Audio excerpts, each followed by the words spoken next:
నటసింహం, నందమూరి బాలకృష్ణ, అఖండ, వీరసింహారెడ్డి, భగవంత్ కేసరి ఇలా వరుసగా సక్సెస్ సాధించి హ్యాట్రిక్ సొంతం చేసుకుని సెన్సేషన్ క్రియేట్ చేశాడు.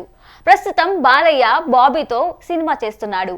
అయితే బాలయ్య నెక్స్ట్ మూవీ అంతకు మించి అనేలా ఉండబోతుందని వార్తలు వస్తున్నాయి. ఇంతకీ ఎవరితో? ఇదే ఈ రోజు స్పెషల్ స్టోరీ. నటసింహం నందమూరి బాలకృష్ణ టాలెంటెడ్ డైరెక్టర్ బాబీతో ఓ భారీ యాక్షన్ మూవీ చేస్తున్నారు. ఈ భారీ చిత్రాన్ని ప్రముఖ నిర్మాణ సంస్థ సితారా ఎంటర్టైన్మెంట్స్ బ్యానర్పై నాగవంశీ నిర్మిస్తున్నారు. హ్యాట్రిక్ తర్వాత బాలయ్య చేస్తున్న మూవీ కావడంతో సహజంగానే భారీ అంచనాలుంటాయి. ఆ అంచనాలకు ఏమాత్రం తగ్గకుండా పవర్ఫుల్ స్టోరీతో ఈ సినిమాని రూపొందిస్తున్నారట. ఇదొక పొలిటికల్ మూవీ అంటూ ప్రచారం జరుగుతుంది. మేకర్స్ మాత్రం ఇది పొలిటికల్ మూవీనా, వేరే స్టోరీతో రూపొందే సినిమానా అనేది క్లారిటీ ఇవ్వలేదు.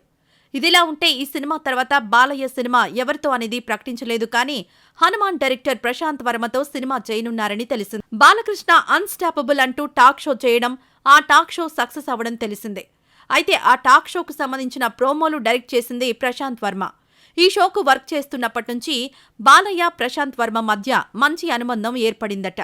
అందుకనే బాలయ్య ప్రశాంత్ వర్మకు ఆఫర్ ఇచ్చారని, ఆయన కోసం ఓ విభిన్నమైన కథను ప్రశాంత్ వర్మ రెడీ చేస్తున్నాడని సమాచారం. ఇప్పటి వరకు బాలయ్యను ఎవరూ చూపించని విధంగా సరికొత్తగా చూపిస్తాడట ప్రశాంత్ వర్మ.